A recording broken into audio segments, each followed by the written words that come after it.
Uma nova resolução em pauta no Conselho de Segurança da ONU sobre o conflito na faixa de Gaza. Mais uma tentativa de cessar fogo numa área já duramente castigada. Um novo voto contrário dos Estados Unidos derrubando a proposta. Tudo isso em meio ao prazo de Israel para atacar uma região que abriga centenas de milhares de civis acuados. Eu sou a Suzana Souza e esse é o Durma Com Essa, o podcast de notícias do Nexo.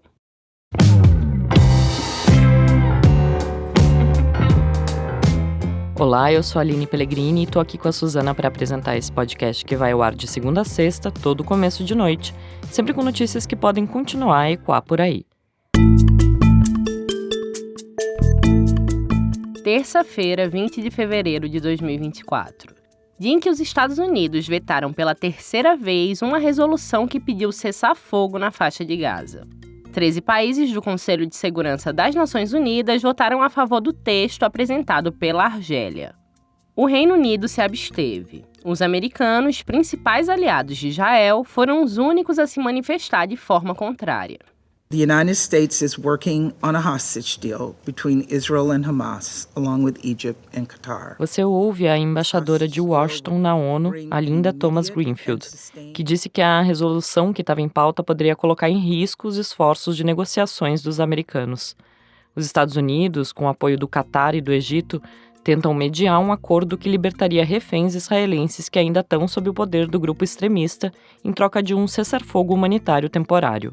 A crítica americana ao texto também é voltada ao fato de que a resolução apresentada pela Argélia não vinculou o cessar-fogo à libertação dos reféns.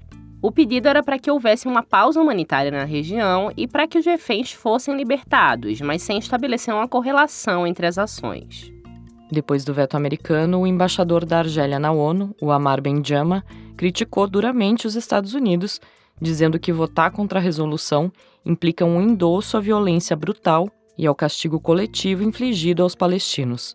Disse também que, abre aspas, o silêncio não é uma opção viável, agora é a hora de agir, fecha aspas. Vale lembrar que o Conselho de Segurança da ONU é a maior instância da organização multilateral. 5 países possuem cadeiras permanentes: os Estados Unidos, a Rússia, a China, o Reino Unido e a França. Em qualquer votação, se um desses países rejeita a proposta, ela cai por terra. Os outros 10 países que participam das discussões são rotativos e eleitos para mandatos temporários de 2 anos. Resoluções do Conselho de Segurança têm efeito vinculante, mas nem sempre países cumprem o determinado. Desde o início do conflito em outubro de 2023, quando Hamas invadiu Israel, matou 1.200 pessoas e fez cerca de 250 reféns, os Estados Unidos têm travado as resoluções de cessar-fogo que não são de interesse do governo israelense. Ainda em outubro, os americanos vetaram uma resolução apresentada pelo Brasil, dizendo que o pedido de cessar-fogo não dava direito de Israel de se defender. Depois, em dezembro, uma proposta apresentada pelos Emirados Árabes Unidos também foi rejeitada pelos americanos. Mas ainda que os Estados Unidos continuem na posição de principais aliados de Israel, o governo de Joe Biden tem endossado críticas à quantidade de civis palestinos mortos. Pelo menos 29 mil pessoas morreram em Gaza desde que Israel iniciou a ofensiva contra o enclave, segundo o Ministério da Saúde do território comandado pelo Hamas. O presidente americano chegou a classificar as incursões militares na faixa de Gaza como exageradas e disse que o sofrimento de pessoas inocentes tem que cessar. Na segunda, a agência de notícias Reuters afirmou que os Estados Unidos preparam uma resolução própria para ser apresentada ao Conselho da ONU. O texto americano, que ainda não tem data para ser votado, fala em cessar-fogo humanitário temporário, abre aspas, assim que possível, fecha aspas. A resolução americana, diferente daquela apresentada pela Argélia, vincula a pausa nos bombardeios à liberação dos cerca de 100 reféns que ainda seguem sob o poder do grupo extremista. O texto americano, que segundo o jornal The New York Times ainda está em fase inicial de negociações, também deve trazer um ponto central na discussão atual sobre o conflito, que é a promessa de ofensiva terrestre israelense em Rafah, no extremo sul da faixa de Gaza, fronteira com o Egito. Foi para essa região do território palestino que mais de 1,5 milhão de pessoas se deslocaram desde o início dos bombardeios israelenses no território. Em 12 de fevereiro, Israel já realizou uma incursão na cidade para libertar 2 reféns com intensos bombardeios. Agora, o exército de Netanyahu promete invadir completamente a região, porque, segundo o governo israelense, esse é o último reduto do Hamas no território palestino. O governo de Israel deu pela primeira vez um ultimato com data para o grupo extremista. Disse que se o Hamas não liberar os reféns até 10 de março, data do início do Ramadã, uma importante celebração religiosa muçulmana, os combates vão continuar em todas as partes, incluindo Rafah.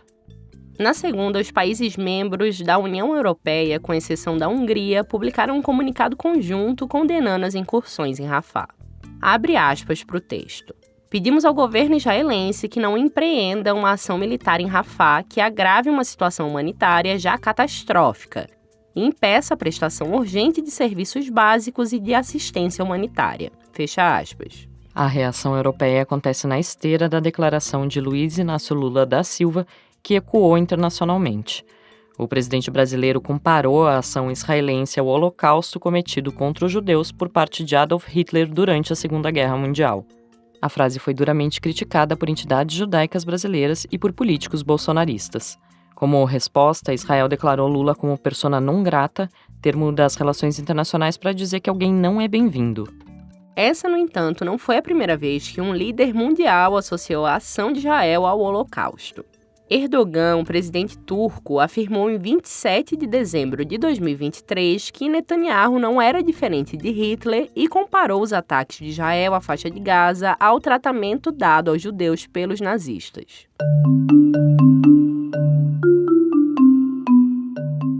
Em novembro de 2023, o Conselho de Segurança conseguiu aprovar uma resolução diplomática para o conflito.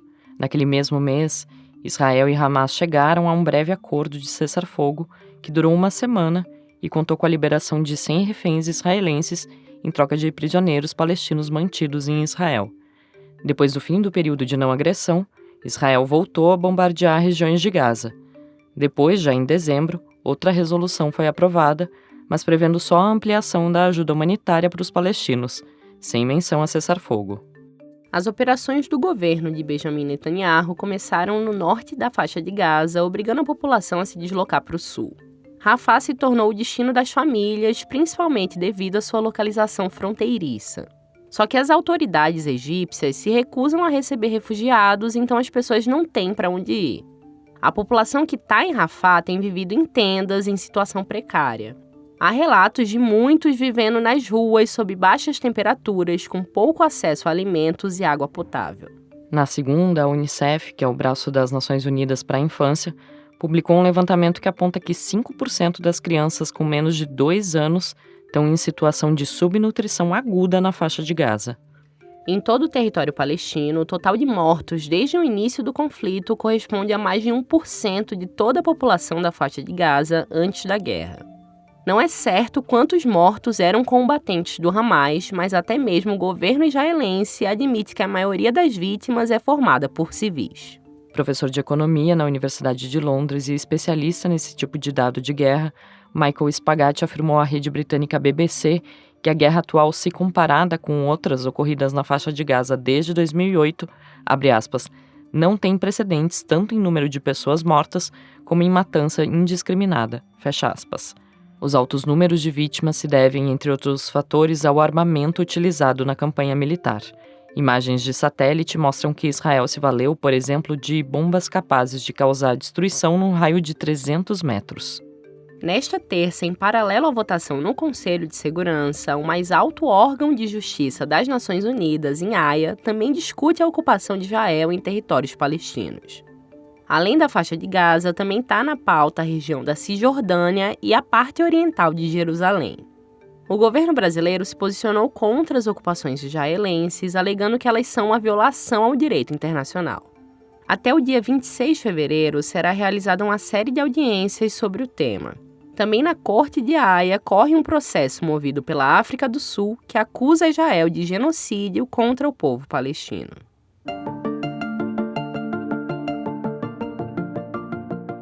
Na segunda-feira, a NASA, a Agência Espacial Americana, disse ter descoberto um novo buraco negro capaz de absorver diariamente um corpo celeste com aproximadamente o tamanho do Sol.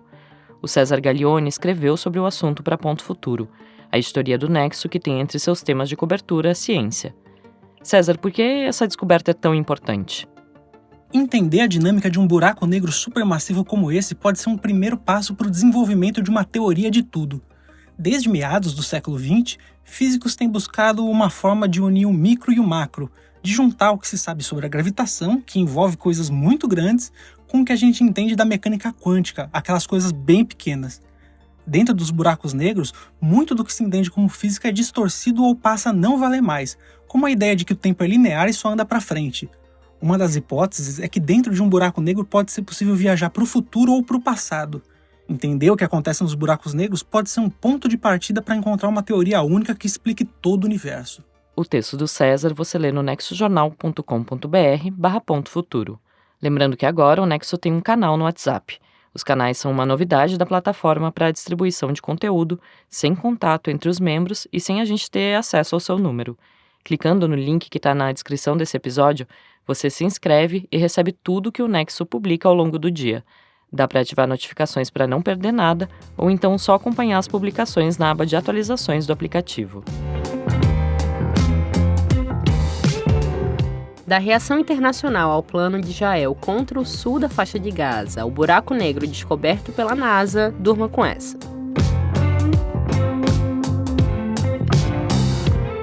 Com roteiro, produção e apresentação de Suzana Souza, apresentação e edição de texto de Aline Pellegrini, participação de César Gaglione, produção de arte de Marina Fodra e edição de áudio de Pedro Pastoriz, termina aqui mais um Durma com Essa. Amanhã tem mais. Até!